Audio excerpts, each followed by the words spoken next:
ભુજ શહેર ભાજપ દ્વારા ખાસ કરીને ધોરણ 10 અને ધોરણ 12 બોર્ડની પરીક્ષા આપી રહેલા વિદ્યાર્થીઓને કંકુ તિલક કરી અને શુભકામના પાઠવવા માટેનો એક કાર્યક્રમ આલ્ફ્રેડ હાઈસ્કૂલ ખાતે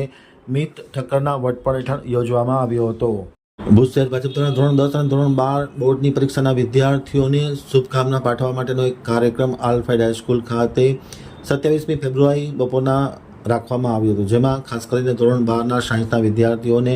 કંકુ તિલક કરી મોં મીઠું કરાવી અને શુભકામના પાઠવવામાં આવી હતી। આ પ્રસંગે યોજાયેલા કાર્યક્રમમાં ભુજ શહેર ભાજપના પ્રમુખ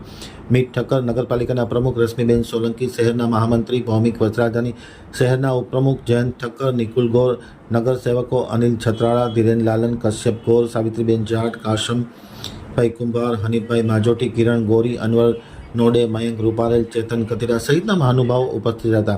આમતક ટીવી સાથેની વાતચીતમાં માહિતી આપતા શહેર પ્રમુખ મિત ઠક્કરે જણાવ્યું હતું કે ખાસ કરીને બોર્ડની પરીક્ષા વિદ્યાર્થીઓ માટે ખૂબ ભવિષ્ય માટે ઉપયોગી હોય છે। આવી પરીક્ષામાં જ્યારે વિદ્યાર્થીઓ તણાવ મુક્ત પરીક્ષા આપે તે માટે તેમને ખૂબ ખૂબ શુભકામનાઓ પાઠવવામાં આવી હતી।